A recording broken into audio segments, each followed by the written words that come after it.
And welcome to 4,000 and Counting. I'm Watty, this is Mark, and we are joined by Champ, Mr. Jamie Thomson himself from Solway Sharks.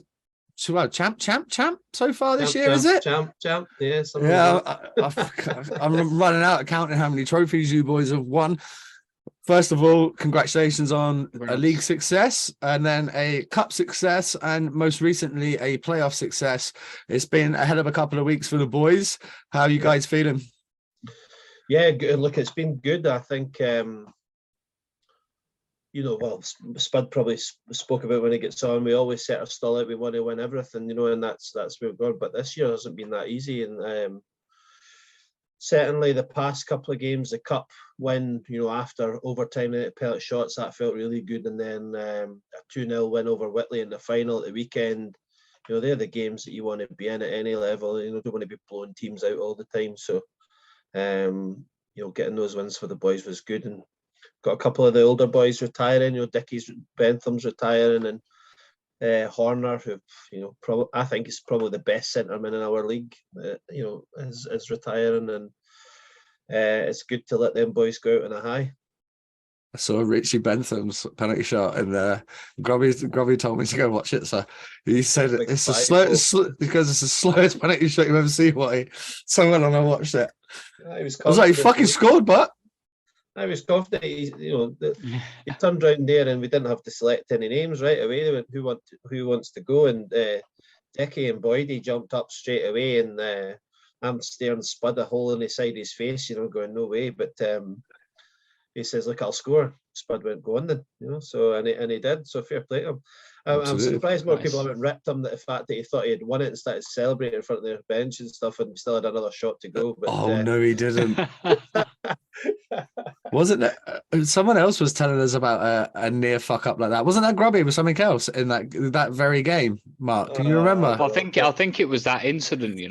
Oh mate, he went down, slots at 5-hole, gets the helmet off, the gloves off, and he's going at the bench, and everybody's going, "What are you doing?" Still got to go again. Oh man, I'm so glad you boys won. That would have been classic Dickie. That would have been the worst summer for that guy ever. And I love Richie. He's a great guy. You boys have got quite a bunch of characters there, but you got a young lad by the name of Jonathan McBain. How's it been having him around the camp this year? Yeah, Johnny's a kid I've worked with a couple of times at the Scotland thing. The Spud obviously knows him for GB, and he's his stick handling ability and sniping is probably right up there with one of the best. I mean, probably the best I've ever seen at that age was Kieran Brown, if I'm honest, over the past couple of years. Right, and look what he's went on to do. Johnny's just some of the things he do. You're like, holy shit. How has he done that? And he's got a lot to learn, right? I mean, he's still a kid, right? Still raw. Yeah. He doesn't play a lot of D. And, oh, really? And stick him on a line with a fucking Euro, he'll soon start back checking when he realizes their idea of a back check is they're still behind the offensive net. I mean, like, when he's scoring, I think he was averaging 3 points a game in the first kind of 12 weeks of the season or something. Like, you can live with that. And some of the goals he scored have been beautiful. And you know what? He's a good kid as well, which is important. You've got obviously a good goaltender in Hepburn there. He got called down to come and rescue the Peterborough Phantoms. Let's talk about A, how that happened, and B, what a great opportunity and experience that is for a kid like that. Yeah, well, I don't know, Big Cal, I've known him since he was 10 years old or something, and he's got better and better as he gets older. I think he's only still something like 24 or something, so he's been exceptional for us. I think at that point for that game, I'm led to believe that both of Peterborough's netminders were unavailable, and the league had said no to guesting from within the league. So obviously Cal's the next best choice, and Martin and Slava are pretty close. So it was a no-brainer. If Callum wanted to go and do it, we weren't going to stop him. So, and I think he enjoyed the experience. I know, I shout out to Peterborough, actually. They looked after him really well, and I think he enjoyed that kind of taste at that level for sure. Did he get his winner's hat? Yeah, he's already got a couple of them. A couple of fucking winners' hats this year. He's And a gonna put handshake. and a handshake. He's gonna put Fruit of the Loom out the fucking business at this rate if he keeps winning hats everywhere he goes. Let's just talk about that for a hot minute, because we've released a couple of videos on the page this week talking about that very thing. I sat and watched Solent versus Streatham in the NIHL 1 South playoff final.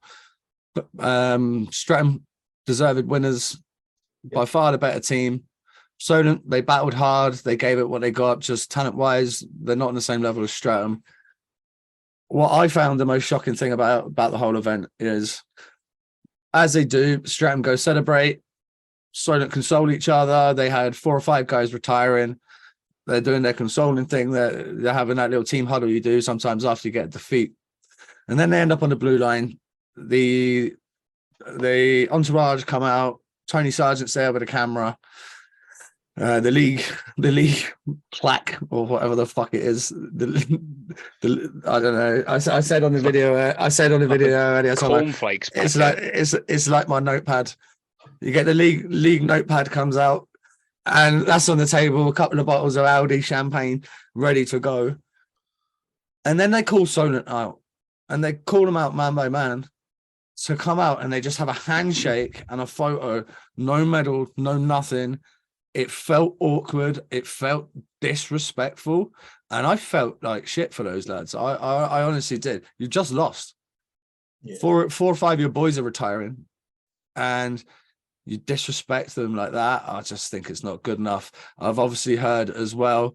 I said on the other one, sorry to repeat if you're watching again, but I think Tom, I appreciate this.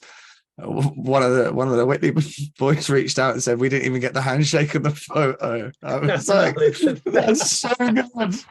That's so fucking good. But yeah, it's bullshit, mate. It's not fair on the lads, and no one's asking for like, no one's a gold medallion. No, and they don't need to be a grand each. A couple of quid, and just it's a token of the hard work that you've put in to get to that stage. Yeah, I think. Well, I would say this is my personal opinion, right? Before I get myself into trouble, but I think it is disrespectful to the players and the team and the league and the volunteers, and whether it was meant or not, a backup plan surely could have been sourced, in time to even make the photographs look good. And then, teams are understanding. You could have used something for a photo and said, "Look, boys, we'll get you proper medals to you in a week's time," or whatever. I don't believe that.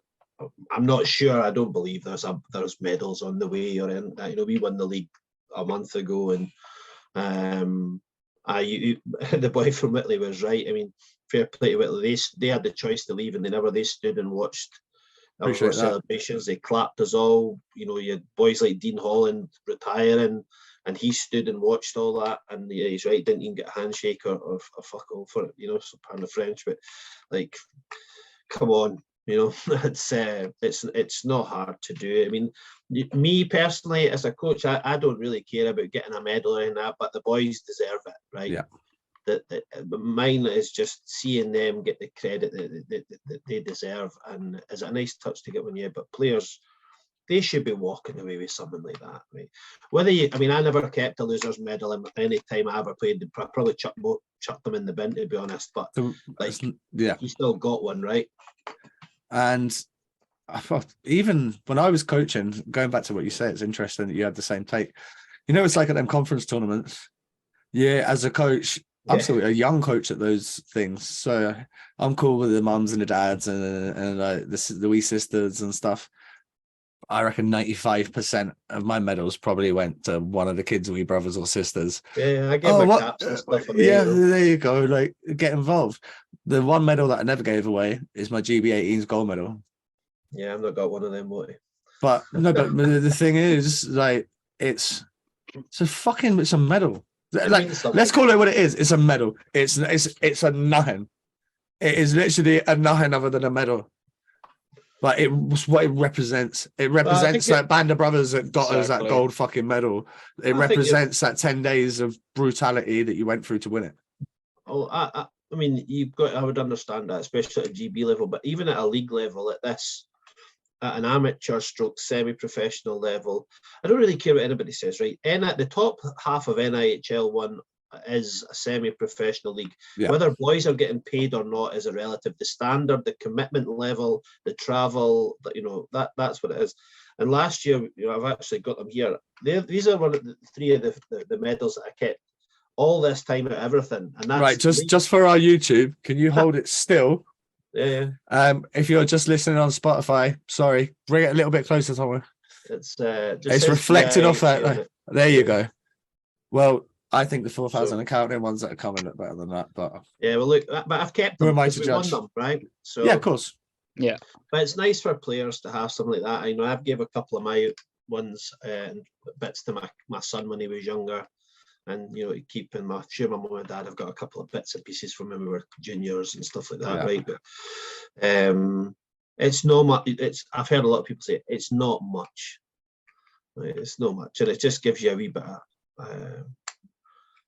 It's just a good feeling, isn't it? I mean, yeah, of course. I don't even know what else we can say about it. If you win, it's not your generation. You should be getting a medal, right? It's not your generational thing, but I'm sure you can appreciate and understand it from being in the club perspective. Content. I give your fucking 20 boys a medal after each time they win. They go in the room and drink 10 pints each. They then go on their Instagram, and their medal is going to be around their neck. You're going to have Ross Murray's going to be cutting around Dumfries with his medals around his neck, being at Johnny 10 time by the time you boys are finished. He's going to have medallions hanging off his neck. But in all seriousness, so it's promoting it. Nobody's going on and putting a Fruit of the Loom hat on and like going on Instagram and being like, hey, it's a bit like Bully. You're waiting for Jim going, this is what you could have won. Here's a speedboat.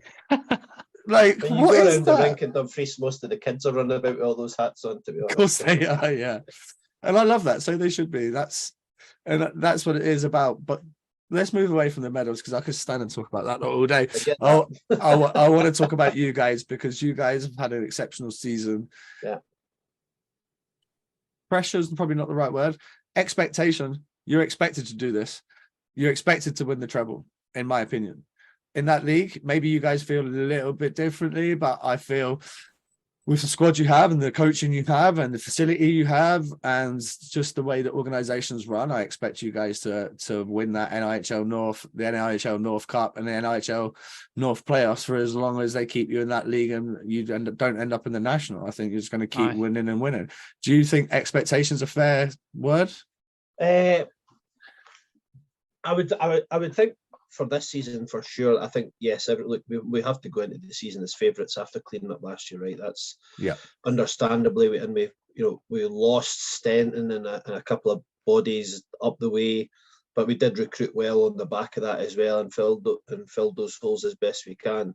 So I think this year, look, we set out to do it. But were we favourites? I think so. Would I mark us as favourites going into next season? I'm honestly not sure because there's so much upheaval, so many players retiring, players with their eye on the National League and things like that. Who knows what's going to happen, right? But one thing I'll say about our club is we'll set our stall out and we'll try to put the best team we can together to win. That's it. Surely as a club, though, when you're seeing your guys that you help progress on, you see these boys going to the National League, that must be an honour for you guys. I think so. I mean, I've been lucky to be coaching for like over 10 years in the junior setup here, and we've produced a hell of a, for a small club, really, we've produced a hell of a players to the National League and to the Elite League. And it's something that I know Martin's proud of as well. And it's an ethos of our club. There is part of me that would like them, now that we're in a position to potentially move on and push our club to that next level rather than going away and benefiting other people. Whether that'll ever happen is doubtful, but when you see them going, there's not a player leaves this club to go up the way that doesn't leave with our blessing, with the door always open. They come and skate. They're just testament, like we come and skate here all summer. Stenton, you've got boys like Peacock and Haywood and that skate with us in the summer. Barry McKinney, they all skate here, right? Because the door's always open for all them. Spearsy, John Buessa. That's a good summer skate, by the way. Yes, Yeah. I might have to dust Man, I might have to man, dust the I'm not wheels really- off. Hey mate, no. I'm thinking next time I'm up the road in the summer, maybe I have to bring the kit out. If it's open door policy, see if the Yeah, old it's see always if an open door. see if But the old man can come and keep up with these young pups around there. that's Hey the mate, way I to was keep doing the people, right? Michigan. I was doing the Michigan before these kids were fucking born. I did the Michigan in Florida in 2002. There's no video though, right? No, but here's one for you. You can ask my line mate when I played in Florida was Barry McKenzie. All right. Well, I'll ask him. Okay, and you can also ask him about this. We had to play. Sometimes we play teams, yeah, and they just weren't as good as us, or they weren't as good as me and Barry anyway. So we come around the back of the net. I'd come around the back of the net. Barry would put up to the high slot. He would ghost in, and I'd flick it over the net, and he'd bat it in. Trevor Zegras did that like fucking last month, and the whole world went crazy. I messaged Barry. I was like, "Shit, bro, we were doing this 20 years ago before these young kids were coming in. We were 16. We had that." But it's interesting to see how many of them had that, because not everybody in our roster had that. Whereas now I look at these young kids and they've all got dangles for days. Skill level's incredible now in some of these young kids. I was watching the GB. My nephew's playing in the 18s just now, and I was watching Finn Braden scored a hat trick in the first like year and a half tonight. Of course he Kids, did. kids unreal. Yeah. By the way, he was the best player for Leeds down in Basingstoke. They just played in the playoffs. He was away for GB for that, but the week or 2 weeks prior, Yeah. what do you have, he's Mark? very good, 1-1, isn't he? Mark? Yeah, something like that. Legit. He's not even. Yeah. He's not like he's bigger or stronger. He's just really good. He reads the game well. He takes his chances. Yeah. He plays with a bit of confidence. I really like that. He plays before I call fuck you. Yeah. And the other young kid that Hull have signed, that Owen Britton or Owen Burton, Burton, I think. Yeah. something like that.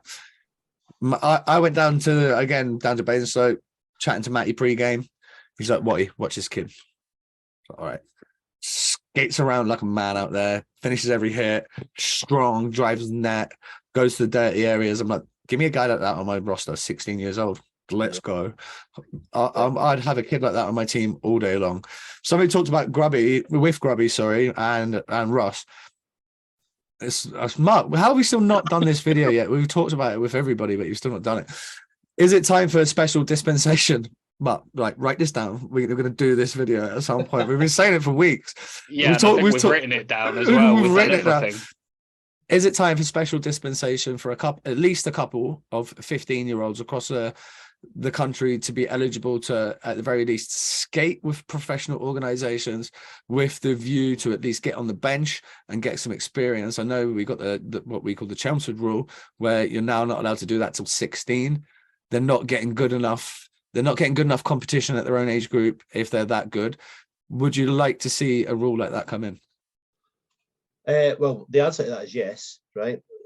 However, in Scotland in the SNL, they actually approved 3 15-year-olds to play in the SNL about a month ago. Go on the SNL, bravo! And just as a trial, just to see what's happening. It was all risk assessed and stuff like that. And I think one of them actually scored on did well. And we've just approved the same again. A 14-year-old kid's going to play an under-19s Scottish Cup final on Saturday, because why not? He's good enough. Yeah. So the answer to that is yes. My son's 15. He's not getting challenged at all at his level, along with his 5 or 6 other teammates. I think the rule is ludicrous. I always have done. When we were younger, a bit older than you, but when me and Spud were 14, 15, we were skating with British Division 1 teams, and it didn't do us any harm. So, there is no argument from me on that point at all. The only thing that I will say, you guys watch this podcast, you listen to this podcast, my language is atrocious. I did start going to senior locker rooms when I was 13. I'm also Scottish. I'm also Scottish, and I also like a drink. So I'm the same, but I don't think it was down to that. So other than that, there was zero negative, mate. Zero negative. If the bad language doesn't bother you, Then there was zero negative about me being 13. I was around fully grown men with families and they had kids my age, and I'm playing with them, and they take you under your wing. And I remember Chris Brandt, right? Listen to this. Chris Brandt, the chief, the legend, wanted to show a goalie something in practice. I'm 14 years old. I'm playing up. I'm good at 14. Like, I'm a good player. I can shoot a puck probably 85 miles an hour. Now I'm shooting the puck hard. Chiefs takes his top half of his gear off, takes his bucket off. And by the way, like, Chief's my idol. I remember watching him at 6, like beating the wheels off of Darren Hurley. So like the guy was tough. I loved anything he said. So he's like, right, Watty, I want to show this goalie something. So he takes the goalie's catcher and blocker. He's got no top half on, no helmet on. It's like, what? You shoot pucks at me? Fucking what? He's like, shoot pucks at me. I was like, no. He's like, I wasn't asking you to shoot pucks at me. He was like, shoot pucks at me. So I'm like, oh, little sources. He comes out. He's like, shoot pucks at me. I start wiring clappers. This guy's in net, no helmet. He's doing this, and he's showing this goalie, look, you need to not be scared. I was like, okay. But I remember that to this day, and being on that ice, and Chief, even, I can't explain it. It was a learning moment. And it's something that 2 years prior to any of my boys would even get remotely close to getting a sniff at. Me and Spud talk about the good old days all the time, you know, but not just reminiscing, more about, do you remember this, with, you know, things that happened back then, and definitely molded us both into the people that we are now, you know, for sure. And I'm really, really concerned that the next wave of players, you get a Finn Braden and all the rest coming through, right? But where's you get one. Where's the next 30? Because you only need to look at with all due respect, the GB absolutely smashed off Croatia the other day. By the way, 7-0's a disgrace against Croatia. Yeah. No compete level, no organization, loads of individuals, and all you hear is these Instagram coaches saying, "Yeah, we want to teach kids to be individual, encourage them to skate with the puck, and encourage them, you know, to be, you know." You run into me, till you run into me cutting across the ice when you start playing men's, because you were too busy learning how to fucking stick handle than you were to play the game. Because it's a big problem, and unless you're and it comes back to, you know, unless they're able to compete, then compete's free, right? This problem isn't going to go away. Compete is free. Yeah, that is a free skill. You don't have to. No one has to teach you how to compete. You've either got it or you don't. And you can see from my passion the way I'm talking about it. I'm a compete player. And the fact that our boys at national level are not competing for that flag. Yeah. I don't care if you're under 18, it's not good enough. No, I don't. I mean, look, my nephew's there, and I've been texting back and forth and all the rest of it. He played better. He's played better tonight, and you know, it's just, I was like, why are you not moving the puck? Why are you not moving your feet? Why are he not finishing any hits? Keep your stick out of the, you know, why are you taking so many penalties? Like, and I guess they'll get there, but for me, that it does come down to what level they're playing at, how much ice time they're getting it, and are they battling every week, or are they going out and scoring hat tricks every week because it's easy? You know? That is the problem. Right, a few minutes left here. Let's get to the big dance. I felt robbed last year with my brother and Vanny not playing, and I'm sure you boys did as well, because I spoke to Ross and he's like, of course, we want your brother over there. We want Vanny there. We want like a fully fledged Streatham. Well, you got it this weekend, and you boys fully fledged, ready to go. Like everyone injury free. Full team, full. So squad.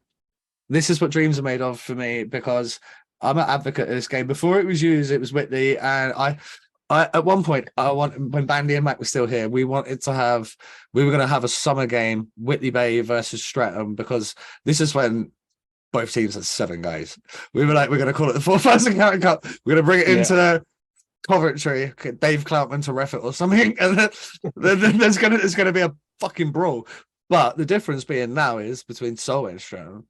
We want this because it's going to be a good game, and everybody's fit. It's written in the stars. It's how it should have been. You both won your leagues. You then both won your playoffs.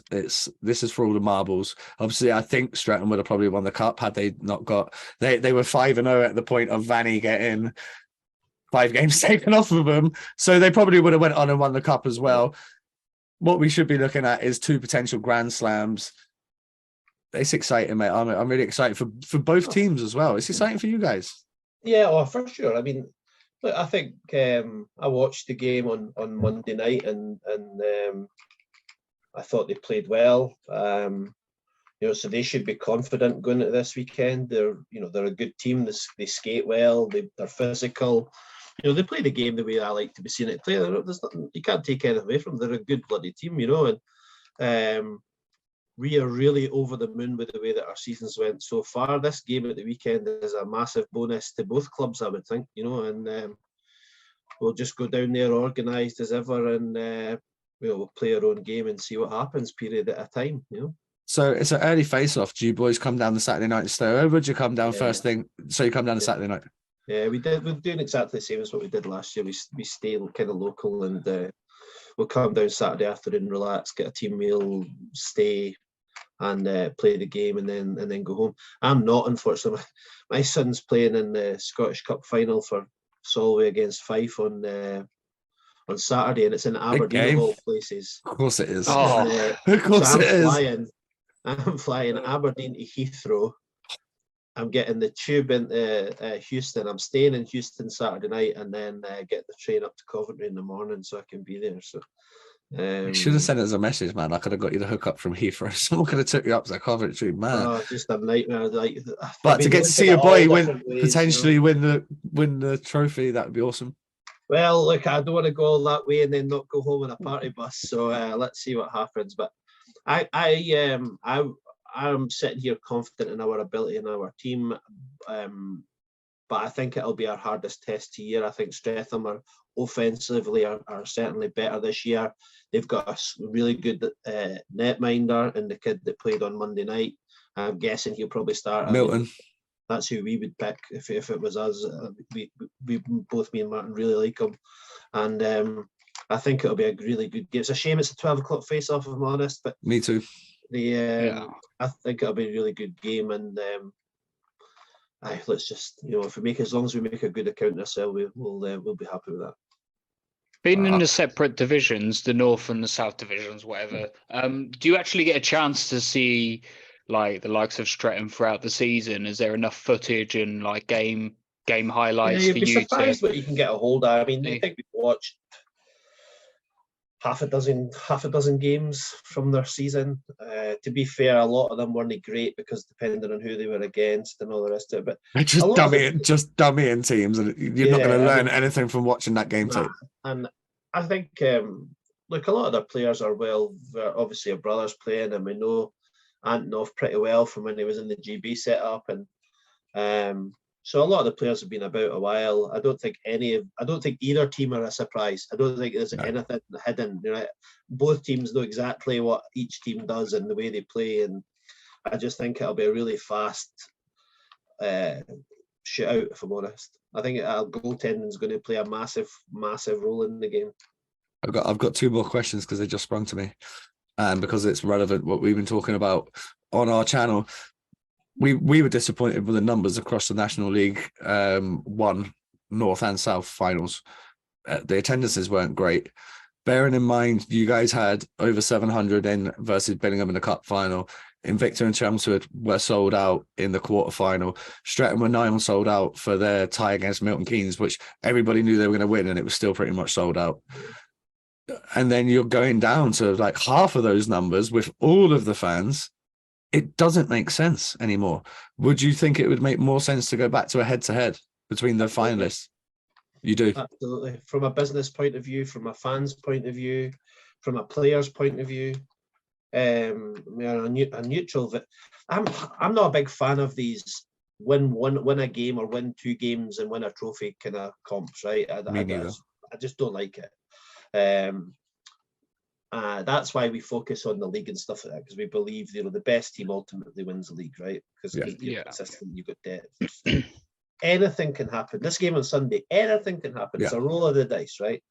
But I mean, I think in a playoff final, home and away, we'd have 700. We'd probably fill it. It'd be 1,000 people there. It's another gate for business wise. I think the atmosphere is better. I think you get a better product. Just everything against that is yes. It's nice to go with the boys, have a bit of banter. The bus back's crazy, of course, but I think that's had its day, if I'm honest.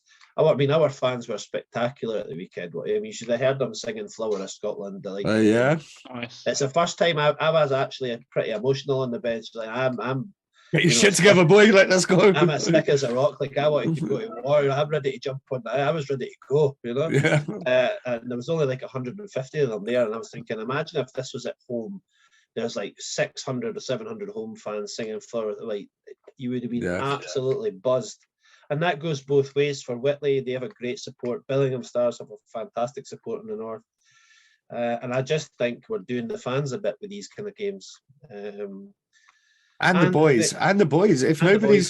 If nobody, okay, so my brother texted me. I was like, what was the numbers? Like 550 on the Saturday, on the Sunday. I said, what about the final? He said, everyone fucking went home. He was like, there was like Solent fans and Streatham fans, but there was probably less Solent fans and then Streatham fans than there would have. Well, there was definitely less. Had there been, I think there was like 400-ish at our final. It's madness, mate. It's madness. I think in order for it to be taken seriously, that's something they should be looking at next year. But I won't dwell on it too much because we're just going to wish you luck. This is the one time I'm not going to be a neutral, mate. I'm afraid I'm going to be rooting against you this weekend. They listen. Your brother played well on Monday night. I thought he was good. By the way, it's nice to see him being a bit more selfish. You guys might have to watch out for that. He's shooting the puck. He's shooting the puck a bit more. I thought he was good. I don't know if you could hear that. That's my wife shouting at the TV because obviously my nephew's got the puck. She's like, you would actually think she's sitting ringside. Well, I can't get it on the headphones, but maybe some of you guys on YouTube will. But yeah, I thought he played. I thought he played really well on Monday night. I thought he still got a bit of fuel in the engine, so we need to keep an eye on him for sure. He did well. I like that he still plays the game physical, and he's got plenty of legs left. Well, he's got fucking no hips, just legs. he's just old, no hip man, like floating around out there doing his thing, and then you get the puck. And I think they look buzzed, didn't they? They're up for it, and they're really up for it, mate. Really up for it. And so they should be, So they should be. I'm excited for both clubs. I try to be as neutral as possible on this podcast. Obviously, this weekend, going to root for our kid. But if you guys were playing for anyone else, I'd be rooting for you. Rooting for all the way. Nicky, I'm pretty sure of that, mate. Whoever that is. So. For me as well, I literally know my brothers, but I don't really care who wins. I just want you guys to. I want you guys to do what we've been saying that you're going to do all year. You're going to deliver a product on the ice at Coventry that is going to paint both organisations in a brilliant light, and showcase some fucking talent because there's some good boys in both of those rosters. Yeah, I'm really looking forward to it. After I've done that mammoth journey, it better be a good game anyway. Fucking barn burner. It needs to be. Yeah. So we are back. This time we have gone down south. Streatham RedHawks head coach Ben Paynter, who in his rookie season has already won the league and the playoffs. He is looking to add the national title to that list. Ben, congratulations on a very good year for you as a rookie coach. Thanks for joining 4,000 Counting, mate. Yeah, no worries. Thank you very much. And thanks for having me. So you had some big boots to fill with the fact that you had Kazi, then Farney, and you had trophies and then trophies. You're a first-year coach, not really even a junior coach or anything. You've kind of just gone in right at the deep end, and then you've come up trumps with two trophies. How good does that feel for you? Yeah, I mean, it's always good winning trophies, no matter what position you're in. Do you know what I mean? It's what we're here to do. It's what we want to do. So it's good to get them out of the way. Like you say, the big shoes to fill. Kazi and Farney were awesome. The boys loved them. So it was always that sort of anxiety about it all. That can you live up to it? So it's nice to sort of get the league and the playoffs in the bag. Really. Was you surprised when you found yourself you're there, you're playing, and then they're like, right, Barney's going. Do you want to be player coach? You're like, what? Or were you like, okay, let's just do this? Yeah, I mean, I never even thought about coaching, to be honest. Like, I still see myself as a nipper. It's Yeah, me too. Think how I feel, mate. Fucking hell. It's one of them. So, Farney, I was quite close with Farney last year. Me and Farney are still sort of good friends, and I still give him a shout now to just bounce things off him, see what he thinks about stuff. So, he sort of told me about his decision to call it a day a bit earlier than everyone knew, and I'm sat there like, I wonder who's going to be the coach. Do you know what I mean? And then, yeah, sure enough, him and Graham called me aside one day and just sort of offered it, and I was like, yeah, that's a question. So, yeah, I mean, it took a little bit to think about, but realistically, as long as I knew that I could sort of keep the core together, I knew I'd be in for an easy transition, and it was something that once I really sort of thought about it, it was something I thought I would like to do. You must have learnt a lot from Farney. I mean, do you go to him at all for advice still? Like, is he there for you to like contact if there's situations where you feel that you need a bit of advice? Yeah, 100%. So we were always sort of quite close when we played together. Still mates the whole time we were in Streatham. So well. we quite often sort of still speak, and I'll give him a call quite often and say, what would you do, sort of thing. And 9 times out of 10, I sort of already have the same answer in my head, but it's always good to have that sort of reassurance and have those sort of people to sort of impartial people as such to bounce your ideas off. So I just said Farney's a beauty. You boys have had success. How much of your success, obviously you've got a talented hockey team, there's no doubt about that, but how much of your success has been down to that camaraderie, the band of brotherhood, and the fact that you degenerates just love each other? Like, you're the closest thing that I've seen to MK Lightning in the EPL days, when it was Ross Bowers, JMO, fucking Green, Farney, just all these guys, Muzzy, Grant. Do you know what I mean? It's the closest thing I've seen to that in UK hockey. Yeah, it's one of those, we're all good mates, and we'll all go through a wall for each other, if you know what I mean. You look at everyone in that room, we all most of us grew up in a very similar sort of demographic in terms of the country and that sort of thing, and we all played for similar clubs, and most of us have played with each other at some point throughout the last however many years, and it's one of those things we all sort of see each other as mates. And I've got a lot of best mates in that room the people that I'd say are my best mate, and that goes without saying for a lot of the other boys as well. There are sort of friendships for life in there, and I think that helps. We just, like you say, we'd all go for a wall for each other, and we'd all sort of buy in, and we all do anything for each other. And when you've got a team like that, it becomes a hard thing to beat. Well, you proved that this year and last year and the year before, how tough you are to beat. Obviously, you got this rivalry with Solent. How nice is it to see them behind you every year? Yeah, I mean, that was one of those things that really did sort of ignite itself in the COVID year. You're always going to have a rivalry with a team that's right up your ass. It's always the case. The games are high tension. There's lots on the line. So, and then obviously the whole COVID year scenario was a bit of a cherry on the top, really, that really did sort of set it off. And I think it was left a bitter taste in a lot of people's mouths. That being said, we went on and we done what we done, and we take pride in beating them. We don't like them as a team, really. It's one of those things. They don't like us. We don't like them. Don't get me wrong, I've got a lot of time for a lot of them boys. Yeah. I've known a lot of them for a long time. But that people don't understand. That doesn't matter when it's game day. Yeah, and that's it. And I'm the sort of person, I'll speak to anyone. Do you know what I mean? Yeah. After before a game, I'll say hello. But come game time, it's all business. We're all there to do a job, and the way we play on the edge. We play physical, and we play with a bit of excuse my French, a bit of a fuck you attitude. So yeah, it don't matter who you are. We're gonna try and run through you, and we'll do the job, and that is what it is. But yeah, it's always nice to sort of beat them, and then to beat them in a playoff final. Yeah, that's nice to do, and we don't hear any of that silly wooing they like to do at the end of games. Yeah, I've heard that. Were you surprised that it was 5-1? I watched the game. I I don't by no stretch of the imagination do I think they played bad. I just thought they would have. I thought that was the first time I've seen them this year, so I don't really have anything to compare it to. But I thought they would have more. I think I think your Chelsea game last year was a tougher game than the Solent game this year at MK. Yeah, no doubt. I'd agree. I mean, I think obviously you're missing Ryan and Vanny, but still.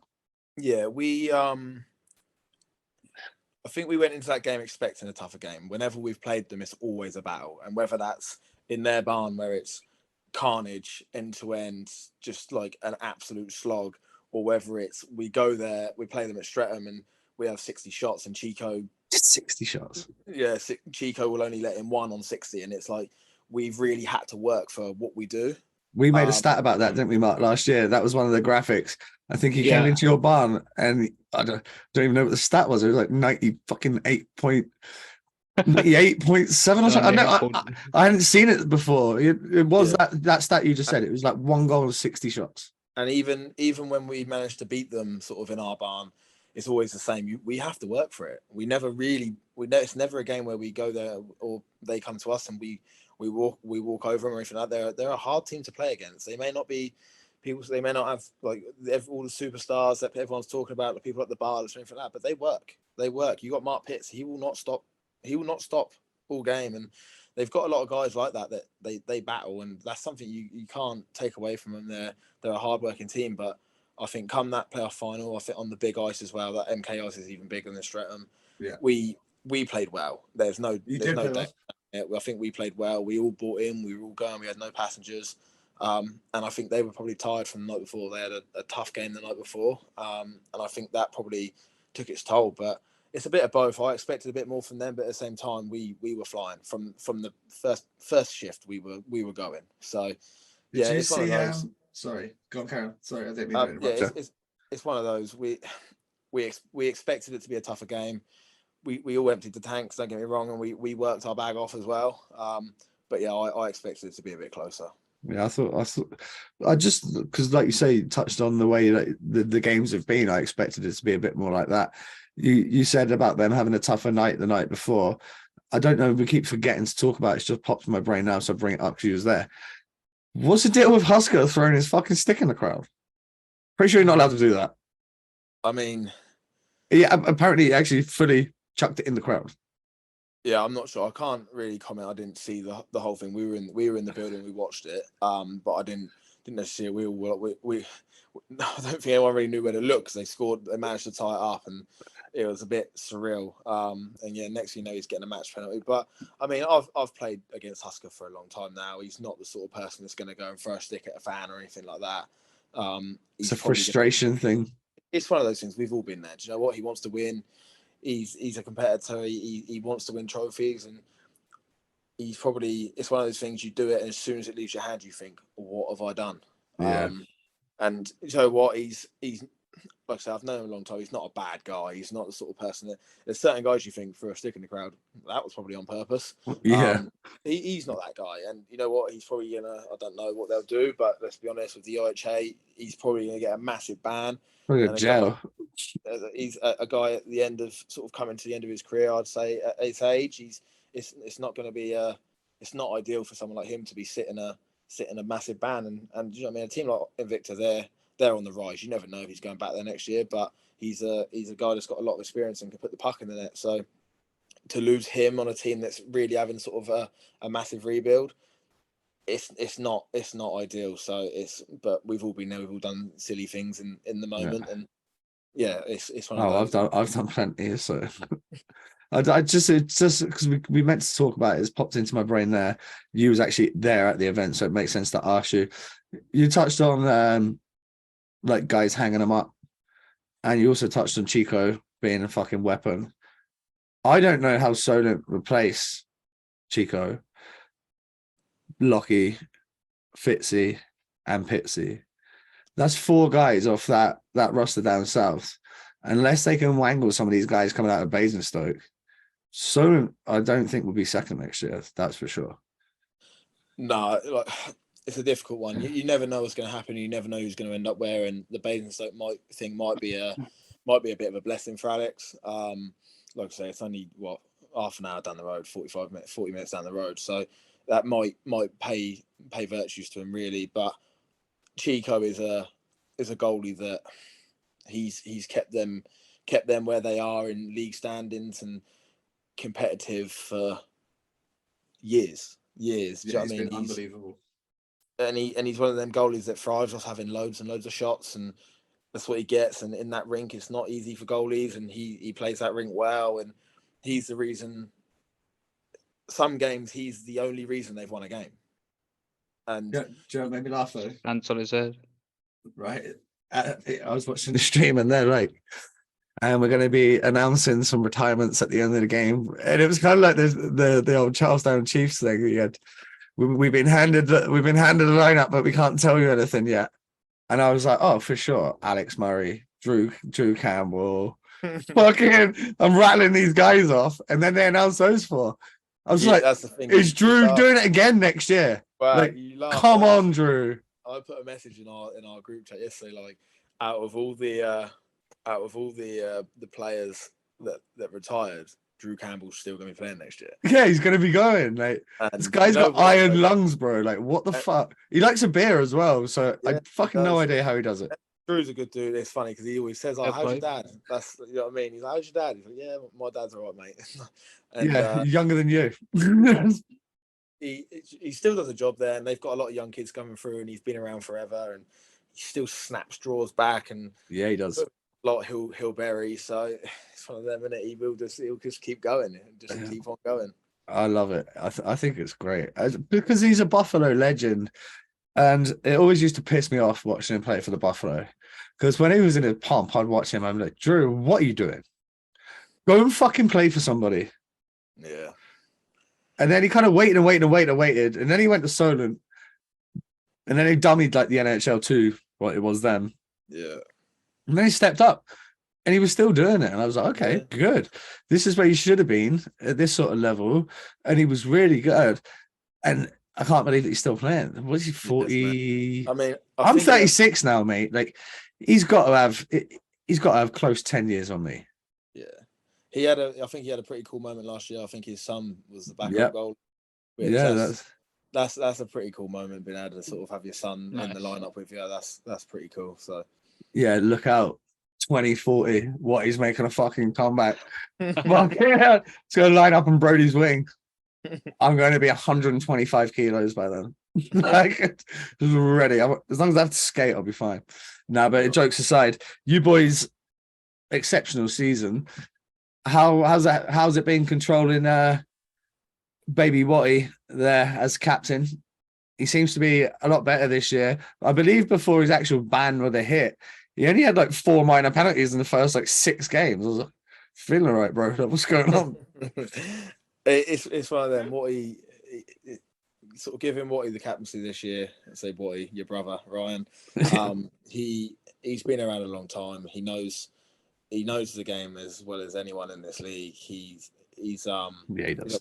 The experience that he's got, sort of coming in even at this level and other levels, it's sort of unmatched at this level. And yeah, I think, like you say, before he got that ban, he was well behaved. I think it shocked everyone, to be honest. Shocked me. He texted me. He was like, I had 4 penalties. I was like, fucking what? Yeah, and I said, I actually said, did you take the name and number on the back of the jersey? But no, you're a what, mate? I mean, sorry, bro. You came after me. I kind of put that target there 22 years ago, and it's never left. But yeah, he's you know what I mean, when he's on and he's playing, he's unbelievable, and what he can do with a park and the passes he makes and things like that. He's a hell of a player at this level, and I think he took the captaincy on like straight away, and is almost his attitude changed, I think, straight away, and it was a good thing, I think. How much did Janine got to do with that? Yeah, do you know what I mean? Like, keeping him, making him behave. Yeah, maybe she is. Yeah, I don't know. It's guys get older, people change, and Ryan's always been a good leader, whether he's had a letter on his jersey or not. Even though like, we didn't play in the same teams actually every time we played in the same team, he got gassed. We played in the same team in Swindon, he got gassed. We played in the same team in Bracknell, he got gassed. He goes, it's because you have my number 49. I was like, sorry, mate. Like, it is what it is. But the way he's actually, I've been proud of him this year. He's done a good job. And he seems to be having more fun. From when I've been talking to him, he seems to be having more fun in and around the rink. And I guess it's a lot more fun when you're not fucking sitting in the stands for weeks. I think one thing that lets your league down, mate, your league down is you can make a fucking hit against, like you said, you can be experienced. Paints, how many EPL games you played, mate, against guys like me and Joe Greener, Adam Greener, Nicky Chin. Right, you're now going to go and skate up against a guy that has got called up from fucking who knows where to play for MK Thunder next year. And you're going to go in at the exact same impact that you're going to hit me. Apart from this guy can't skate and he weighs fucking 70 kilos and I can skate and I weigh 100 kilos. You're going in for that hit the same. The outcome's going to be so vastly different. Doesn't mean that you're a cheap shot artist. It means that there's a gulf in abilities, and the league need to look at that when they're calling these penalties, because, hey, when Joe Bloggs gets hit by a guy that's fucking played, he's in trouble, no matter what, whether it's clean, whether it's dirty, whether it's against the boards, whether it's in center ice, no matter where it is. If you get hit by a guy that's played hockey at a high level for a long time, you're going to feel it very hard. It's going to hurt. Yeah, and it's one of those, like you say, it's the difference in the leagues is massive, and I'm under no illusion of that. It's that National League, especially what it's like now, for example, it's the jump is big, and he, like you say, when players that are used to playing at that level, sort of playing against players that are obviously of a lesser ability, there's going to be big hits. There's going to be what would be an everyday bump is going to end up with guys getting hammered, and it is what it is, and that's what we've got at this level, and that's what we have to deal with. Personally, I think some of the teams in the league below should come up and make our league bigger. Yeah, but then everyone's saying we need to go up, so I'm in no place to make that comment. And I would love you to go up, but it's not. Streatham, mate. You got two guys that live in London that play on your fucking 20-man roster. Like it doesn't work. And I know everyone sort of says about this, and it's been a hot topic for God knows how long now, and it's boring, to be honest. But from my point of view, you also lose 3/4 of our roster. I wouldn't be going to the National League. And in reality, people, we're a good team at this level. But if you look at our team and the players that have played in the league above, sort of previously, majority of us have been third liners that have chipped pucks in and gone and finished an our hit. Like, pucks in, pucks out. Well, and that's it. You look at Danny Ingelsby, leads the league in goals this year. Danny Ingelsby, when he was playing scoring, I don't know if he would have even scored 15 goals.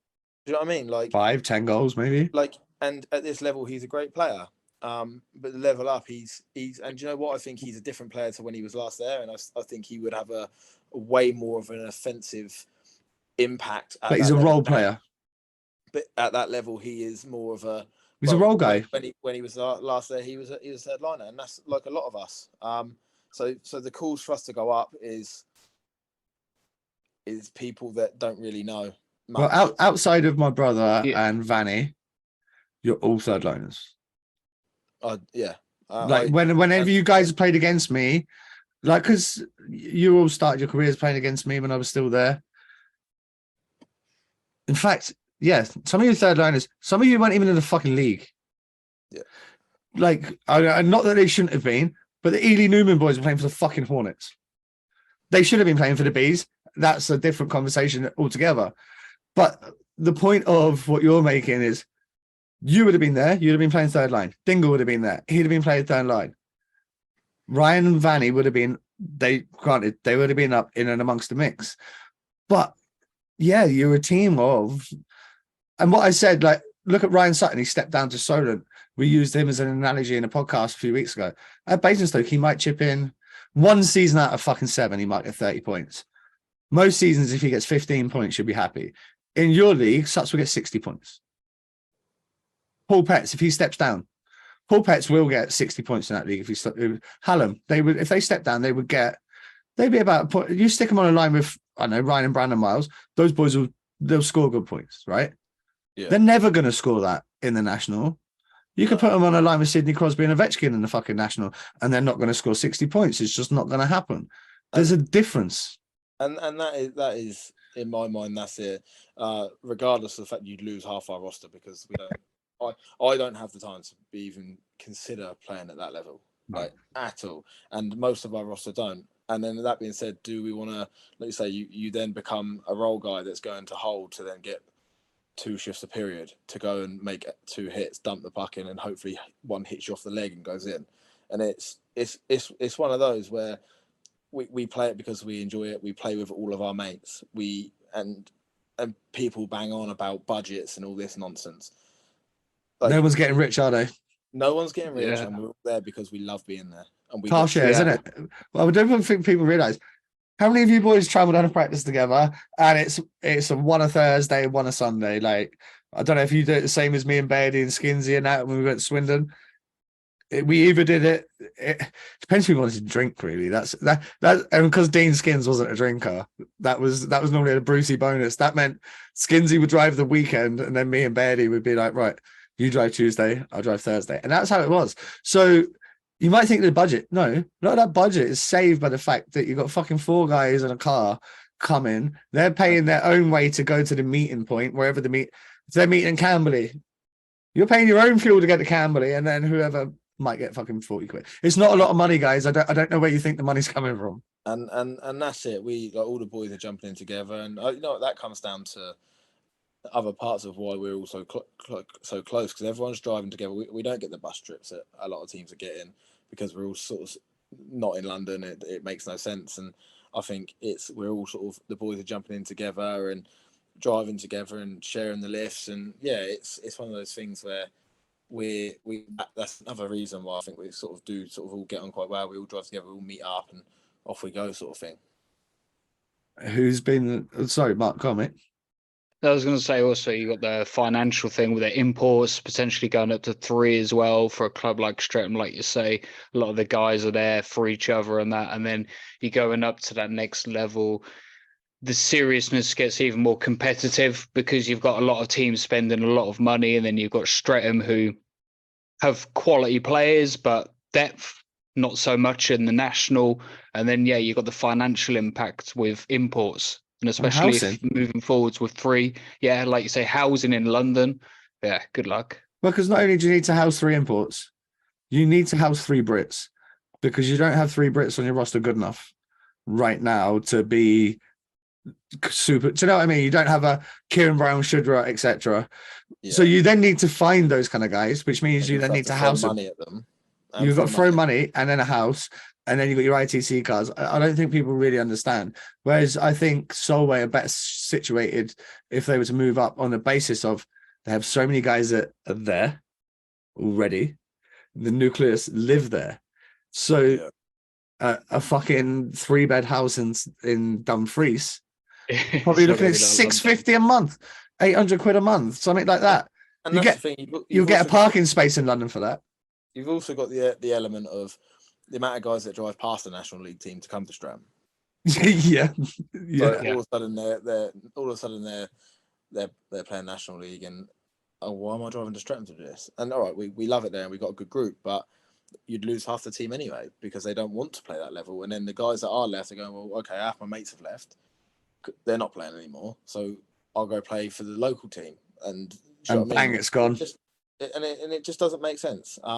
Financially, logistically, it's just, you're telling me that we don't get buses because getting into Streatham takes an hour, and getting out of Streatham takes an hour. So you're going to tell me that you got to now tell 3 imports and that have come over here to play sort of at a professional standard that they need to get out of London to get on the bus because the bus is going. You got to get the stagecoach out. You got to get the state number 56 out an hour through central London traffic. By the way, lads, can you take your kit with you because we nobody packs a kit. It doesn't happen. Oh, Paynter, that's the thing that gets me every time I go to my mum and dad's. I don't go there very often, but when I'm not working, I'll pop in there. Why is there fucking hockey kit? I was like, you're playing men's hockey. Why is there a hockey kit drying in my mum and dad's living room right now? I was like, why is this not in the locker room hung up in your stuff? He's like, yes, we got a game tomorrow. And that's when you realize it's not quite pro. So the people that don't, shit like that when you have been, and then you see that, you go, this is under 12 shit. Like, you get your skate guards, got like little piggies on the skates. And that's it. I mean, we get looked after very well in Streatham, and Graham and Dawn are great. And it's a club that Graham and Dawn love it more than anyone else. Oh, I yeah. know. They love it. Do you know what I mean?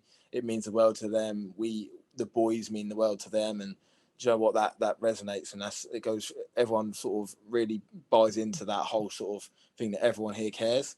And they run it unbelievably well for the level it is. But everyone knows that to go National League, the money you need to spend to get it to where it is, and to stay competitive, and you need a full-time equipment manager that's getting paid, and you need this and you need that, and these things don't come cheap, and they don't come easily, and it's just one of those things that, you know what, it's a hell of a jump that realistically where the club's not in a position where it wants to do that, and we're at a good place, and why would you put that at jeopardy? Why would you jeopardize that to kind of to appease fucking keyboard warriors, basically. Yeah. To make Invicta fans happy? Yeah, literally, that's what it is. That's what it is. It's boring. And by the way, they were Streatham. And Yeah. do you know what? So were Chelmsford. They were Streatham. Yeah. You've all had your go. You've all had your go. Chelmsford 2 years ago dropped down to NIHL 2 when it all merged. That's they didn't want to compete. By a good piss take. Like all the Chelmsford fans given sort of piping up, and all right, well, when Streatham went up into the league, when it all sort of merged, I don't know what the league was called then. EPL Nationals / whatever. When that happened, bring a friend to work day. Yeah, when that happened, Solent and Chelmsford, they went down. Do you know what? Fair play to Invicta. They came up. It was probably quite a difficult time for them as a club, but they done it. They were there, and they went through some tough times. But Chelmsford and Solent, they dropped down. Back to 10th. And that's it. So for them fans to sort of pipe up to us and go back 3 or 4 years and have a look. So fair comment. I'm just going to let them digest that for a little bit. All you Solent and Chelmsford fans that are watching. No, but it's very true. And it was my always thing. I never played in that league. I was always in EPL. And I'd always look down and I'd look at like fucking Andy Smith and Invicta, and I'd be like, what the fuck? What are you doing? Why? What are you doing? Fowler in Invicta. I'm like, what's going on? Why are you boys there? That you're so good at hockey. They were quality. So good at hockey, right? So the fact that then people are now going, Vanny, why are you there? Because he's smarter than all of your fans combined. That's why. Legit, like, he doesn't need to be getting punched in the face by like some me on a fucking Saturday and a Sunday and then going to do his job on a Monday. No, do him any favors. He needs to be able to focus on, well, mate, Paints, how old are you now, Paints? 28. I say Vanny's younger than you. Yeah. I had this kid at conference, yeah. I had all you boys at conference, but I had him at conference, and he brings fucking homework on the bus. Like, he missed conference practices for lectures. Like, he dedicated so much to outside of hockey that the fans, like, he should be here. Why? What? So that you're happy? But also, another argument for that is, okay, so you want the players, and it's another argument against why Streatham shouldn't go up and why certain players are playing at whatever level they are. So you want me to go and play a home game on a Saturday? Fine, do that. That's fine. But now you want me to go to Leeds on the Sunday? Hang on. Are you going to Leeds on the Sunday as well? Every Sunday? That's a good point. Are you going to all these away games? Are you giving up Saturday and Sunday and driving to this part of the country and that part of the country? And they're not. And some do, don't get me wrong. And in Streatham, we have some great fans in Streatham and supporters, and the support is unbelievable. And we go away and we take a lot away with us. So that's not aimed at those sorts of fans. And I know what you mean, though, Paints. Every team has it, but there's also another lot of people that aren't going to away games. And the reason they don't go to away games, why? Okay, because you haven't got the time. Okay, so Have we? We're giving up our Sunday anyway, but I don't want to be going I don't want to play 60 games a year. I don't have the time to play 60 games a year. Vanny, for example, does he have time to play 60 games a year? He might, but he might not. And it's a decision for us to make. And as a club, that's the same sort of thing. Like, do Graham and Dawn want to be in that? They run the club. Do they want to be doing that? And Yeah, one practice night and one game, maybe 2 games, maybe no games, versus 2 practice nights, 1 practice day, Saturday, Sunday, maybe Friday, maybe Wednesday. You do well in the cup. You then got another Wednesday and Wednesday to fit in. You then make the playoffs, and you've there's a lot that goes into stepping up. There's a lot of supporters that do it, and I'm not. And you know what? That's great, and clubs really do appreciate that. And in Streatham, we have a large group actually that do come away with us, and they're there all the time, and that's brilliant. But there's a large proportion of fans at every single club in the country that don't go to every single away game, and because they don't have the time or they don't have the whatever it is to do that. So when sort of these fans that are saying that, these fans that aren't going away are the ones on Twitter and whatever saying they need to go up. It's like, well, I'll tell you what, we'll go up, but you can come everywhere with us. And this is opposing. Like, nope. Streatham fans aren't doing it because they're happy with where the stage this club is. But sort of, you know what I mean, you get the Invicta fans. All right, you come with us to all these games, and Hull, Sheffield, Leeds, Telford, potentially Solway. Like, see how much you want to give up your time then. When that's 3 times a year, by the way, not just once. And that's it. And it's a frustrating subject for everyone involved, really, because there's lots of reasons why we wouldn't. There's a few reasons why we would, but I think the wouldn't outweigh the woods in my mind. Right, let's move on. We've kept you for a while. You're back-to-back champs. Well, back-to-back champs, back-to-back playoff champs. You're now heading off to kind of get a bit of revenge. But as I said to Tomo earlier in this episode, I don't think last year was really Streatham versus Solway when you've got Ryan and Vanny sitting in the stands. No matter how good you boys were, you can't take 2 of your best 2 players off of a lineup and still have that intensity of that battle. Whereas this year, you've got a full roster. They've got a full roster. It's set up perfectly. You both come off back of championship. It's so ready for this weekend. How excited are you? And is it a revenge thing, or does it feel kind of different this year with different group of guys? I wouldn't say it's a revenge thing. More of a we owe it to ourselves a little bit. We owe it to our fans, and we owe it to the people that are watching to sort of have a good game and really sort of compete to the best of our ability. I mean, like you say, obviously about Ryan and Vanny not being in the lineup last year. It happened. It is what it is. It's obviously a massive loss for us, but at the end of the day, we're in a situation we should still be turning up and we should still be sort of competing. I think we did sort of. I wouldn't say we worked hard, but we were nowhere near our best last year. Nowhere near. And that's not taking anything away from Solway. They were good. They moved. They're well drilled. They can all skate. They're all on the same page.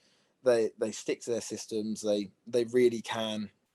They can play. They're a really good team.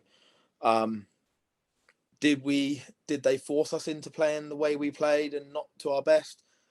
Partly, I would say so. But at the same time, there's a lot of it that was on us. We didn't. I think the occasion maybe got to a lot of us. Maybe a little bit of complacency got to a few of us. But I think going into it this year, we know what to expect. We've been prepping for it for a long time. It's on the forefront of everyone's mind. And although we got a few new guys this year and the roster's different, it's still that same sort of, we didn't get it done last year. We've got a point to prove. And that's not to anyone other than ourselves, really, that we can compete with that team. They were the best team in the country last year at this level. And we want to be that team. And looking at their sort of the way they play, I think when we're at our best, we can compete and we can do a job. But we're going to have to be at our best, and the same goes for them. I think they need to be good to be able to compete with us, and it's going to be a case of hopefully both teams turn up and we have a real good game of hockey. sort of answered what I was gonna ask. I asked Tomo. No, it's all right. I asked Tomo a question earlier, and like maybe not so much has changed in the way of Solway's style of play and stuff. But have you actually been able to see any footage or highlights or anything leading up to this game, like throughout the course of the season? Because I think me and Watty have said from the start that it was always written on the cards that you two were going to play each other come the end of the season. So Yeah, definitely. do you get like a little bit of a heads up and a bit more knowledge into how they've been this season? Yeah, I mean, Solway actually do a really good job of having all their full game highlights on Oh, brilliant. full game videos on YouTube, and they've also got like 40-minute highlight packages as well. So it's pretty good actually. So I've last sort of month or so, I've been watching some of those and trying to take in sort of as much as I can to prepare us as much as I can. I did request if I could have the video from their final as well, but no one's got back to me. So classic. What a shocker. Yeah. So yeah, we got to prepare the best we can, and it's quite fortunate they've got a lot of their games on YouTube, and I think that will help us going into going into this weekend. It gives us a chance to really sort of see how they play and pick up on things. And I mean, stats tell a story to an extent, but in terms of systems and things like that, it gives us a chance to prepare to try and sort of play against what they like to play. Shout out YouTube. Make sure you subscribe to our YouTube right now. This is why you're getting all this juicy content. We've done a couple of videos, not only interviews this week. Right, watching that stream against Solent the other day, the thing that stood out for me was the end of the game and Solent being made to stand there at the blue line and then get called up to not get a medal, not get anything, to get a handshake and a photo. I thought it was so fucking disrespectful. I'm sure you boys stood on the other side, didn't like to see that. And what do you kind of make of that? Like the lack of medals, lack of like professionalism, because you just said it. These guys are traveling, they're giving up time, they're doing these things. God, it doesn't cost much. I think, well, we've provided medals now, they're coming. I think it cost me £400 for medals for NIHL 1 North, South, winners, runners up, and the NIHL national for next week, 400 quid. It was 129 quid for the NIHL 2 North and 129 quid for the NIHL 2 South. Yeah, I mean, it's not good enough. It's a shame. I don't want to get into the realms of bashing the IHA and no, of course not. That. I just mean more from a player's perspective, watching those boys have to go up. You've been on losing sides before, Paint. It's fucking horrible, mate. It's horrible. And it is, I'll be honest, I'm a chuck away man. The runners up ones go straight in the bin, or to a kid or something like that. I don't want it. It's not for me. But I know a lot of guys do, and a lot of guys keep them to sort of say, you know what, you weren't good enough that year. You need to be better, and a lot of guys give up a lot of time. So I mean, it as a player, everyone looks at it differently. I'm sure a lot of those guys, especially the guys retiring, something from your last game, like. Yeah, really sort of proud of themselves for getting to a playoff final, because it's not an easy thing to do. It's a really hard thing to do. You've got to be at your best to get to a final, and it's probably, from a player's point of view, it's a bit disappointing that, you know what I mean, we give up a lot of time and things like that. That there's not just that token to sort of say good job and thank you kind of thing. So yeah, it's a hard one. Yeah, I just didn't. And by the way, I'm not a Solent fan by any stretch of the imagination. Anyone that's listened to the last 240 episodes will tell you that. That's probably massively influenced by the fact Mac hated them. But I've got ex-clients, I've got friends on that team. They're a good bunch of lads. No, ultimately they're a good bunch of lads. And I didn't like to see them have to go up there. I thought that was embarrassing for them. Yeah, it's yeah, not nice. And like you say, it's just a bit tin pot, isn't it? It really is. And this isn't like a slag off at the EIHA. This is an honest bunch of people sitting having a conversation. And not only have you heard it from Paints now, you've heard it from Tomo, you've heard it from other people that we've interviewed recently about this subject. Just read the room. I know you're watching. I know you have at least representative watching. Read the room. It's not hard. We're not coming at you in like a rah, fuck you kind of way. This is just like show the guys a little bit of respect. That's all it is. Sorry, Mark. Make it professional. Show the game some respect. Give the players some respect that battle out week in, week out, making the product what it is. Yeah, it's just stupid. Yeah, it is. Paints. How do Streatham go into this weekend? Do you boys go up on the Saturday, stay the night, or you travel Sunday morning? What's the weekend look like for the RedHawks on the playoff final day? We've kind of left it up to the boys to kind of do what they want to do. A few of the boys are going up on the Saturday. A few of the boys are going to travel up on the Sunday. Personally, I like my hockey. Do you know what I mean? So I'll be up on the Saturday just to watch the games and take it all in. I enjoy it. So I'll be doing that. It's good to spend some time with the boys as well in a more of a sort of I say relaxed setting. We're ready. We need to be ready to go the next day. But it's nice just to spend that bit of time with the boys and away from the room and training and game time and that sort of thing. A bit of a different dynamic. So it'd be good to sort of do that, and we watch some of the games, and we've got a good group. We enjoy spending time together. All the girlfriends get on, that sort of thing. So that helps. Yeah, we'll have a sort of a few of us will be up there watching Saturday, and then a few of them will just will join us on the Sunday. Mark, you got anything else for Paints? No, just I've had a soft spot for Streatham for years, so all the best with the game, and yeah, I'm rooting for you. Yeah, no, thank you very much. Well, as I said to Tom earlier this episode, the whole time I've been in this podcast, I'm neutral, but when our kids playing, then you motherfuckers better win. Yeah, I mean, there's no pressure, mate. But I'm not being a neutral for once, so no pressure. Let's go straight on. We're going there to get a result. We're not going there to just participate. If we do lose the game, we'll be disappointed. We're going there to I don't know whether they're going to go up next year or what, but hopefully we can go there, win the game, and hopefully line up a best of 3 for the following year. But yeah, that'd be a barn burner. See what happens Sunday, and we'll go from there. That should just be at that level with how closely matched. It's a shame you're so far away of how closely matched. If we get that fixture a few more times per season, all of a sudden that league's a lot more attractive, because I wasn't going to go into anything else. I was going to let you go, but it just popped into my brain. We put a tweet out and it kind of got a mixed review, but I said, should Streatham and Solway get a bye in the playoffs, eliminate the 8th seed team, and 2, 3, 6 play a reseed to go through and see who the kind of final four is going to be? You boys put a fucking beat down on MK Thunder, and Solway put 21 past fucking Nottingham Lions. There is 0 point of any of them fixtures. We all knew what was going to happen before the weekend. You boys won 15-2. They won 21-1. Nobody's benefiting from that. You guys aren't benefiting from that.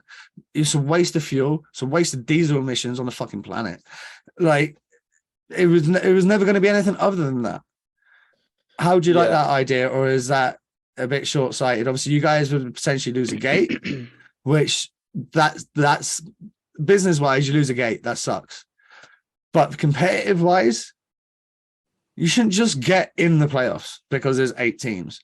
Like, that makes your league look like a joke. Oh, well done. You've won a grand total of 3 games this year. You've made the playoffs. What the fuck? For me, it's a difficult one. I mean, you never want to write anyone off. You look at sort of Romford turning over Slough, for example. You don't want to write anyone off. You never know what's going to happen. For us, we obviously played MK the week before the playoffs as well. Beat them 22-0 in one game. That's not under 12 shit. That's not adult hockey stuff. Then we had to play, and obviously I feel for their boys a little bit. Do you know what I mean? They're coming at them 2 weeks in a row. Not an easy thing to do. They returned the following week for a playoff quarterfinal after getting beat 22-0. After, I mean, you lose flats and TC mid-season. Yeah. That is a massive dent. And do you know what? Like, their boys, they worked their bollocks off the whole game. They really did. And it's one of those, for us, it's not great because we then go into a semi-final against Romford, a team that's going. Yeah. We've had 3 games that have been not even training session intensity, really. Not that competitive. yeah, we go into that, and it's we then go into Romford. And do you know what? Our semi-final game against Romford, first period, we were rubbish. We weren't great. We didn't play like we were in a semi-final, and we were lucky to come. I think we went into the second 1-1. I think it was. We were lucky to get into it at that point. So, but I think that was a bit of a knock-on effect of having 2 weeks of playing a team that were sort of we didn't have to really work as such, and that's with all due respect, and it's hard to put it in a way that doesn't sound but I know what you mean. It wasn't it was a game that we should be winning. We won fairly easily, and they turned up and they really did work hard, but we weren't challenged as such. So to go into a semi-final on the final four as such, we weren't very well prepared, so it's difficult. But with where the league is, there's 8 teams in the league. There's not a lot you can do about it. Like you say, if there's something else that can be done, then that would be great. But well, Guildford and Haringey move into the division above. I know you said like where are you to throw stones, saying that you don't want to move up, but I think not only do they move up, they're competitive, and yeah, I mean, that's the difference. From my point of view, I'd love more teams in the league. I'd love there be a couple more teams in the league. It adds a few more fixtures. I think as much as I like my time off, and we're all busy outside of work, a couple more fixtures would be good. I mean, a couple of years ago we'd done the London Cup, which was just a shambles. We end up playing Victor 10 times in a season and wonder why people get suspended and things like that. And yeah, because everyone wants to kill each other. And it's one of those. But if there was a couple more teams in the league, I think it makes the fixtures just right. It makes the competitiveness. You haven't got dead rubbers. All right, so top of the league, everyone's chasing, and then you've got the bottom of the league fighting for playoff spots, and it makes it competitive all the way through. Because otherwise, what are you playing for? A lot of these teams get to November and go, right, we're going to make the playoffs, and here we are, and whatever. So it makes it competitive all the way down the line. It adds a bit more drama. Hopefully, to the end of the year, the bottom team's going at it and trying to find those last playoff spots, and it just adds that other layer of competitiveness to the league and only makes the league better. One more question, Paints, before I let you go, and it's not necessarily about your team, because actually no, I'm going to not say that because I don't think I should. Let's rephrase that question. One more question. You're a coach and a player, so you get to see the best of both worlds. Give me some young kids in that league outside of TJ Anderson and outside any of your kids that could potentially step up to the National League next year. Put me on the spot. Johnny on the spot, man. Let's go. Any young kids? I mean, granted, I've taken Hops and fucking TJ out of it. There's the first two that are probably on your list. Yeah. I don't know. I think it's a difficult one because that jump to the National League is so big. Obviously, you say about TJ, he's a good talent in this league. If he's going to go up, he needs to be playing the right role. Same as Jack Hops, he's been on 2 over the Bees this year, and he's been great for us. Come on leaps and bounds, and really sort of done well and impressed with the Bees. I think you look at that Slough kid, that Jacob White say. He's good. Do you know what? Like going back a season, I wouldn't have said that. This year, first game of the year, go in the corner, ran me hard, and I was like, who was that? And I look round and it's him. He takes the puck, and do you know what? He's been quality for Slough. He on the blue line, just dominating, runs their PP, big, strong, skates well. He's fast. He in my mind, I'm surprised he didn't play for Bristol more. This year. I think maybe he will next year then. I think he's got to really. He's a player, and he can play. He's only going to get better, and he's so young still. I don't think he's 18 yet. Yeah, he's okay, I think still. Well, that don't mean anything these days, apparently. Anyway, yeah, that's very true. Yeah, not in your league. Don't get me started on that.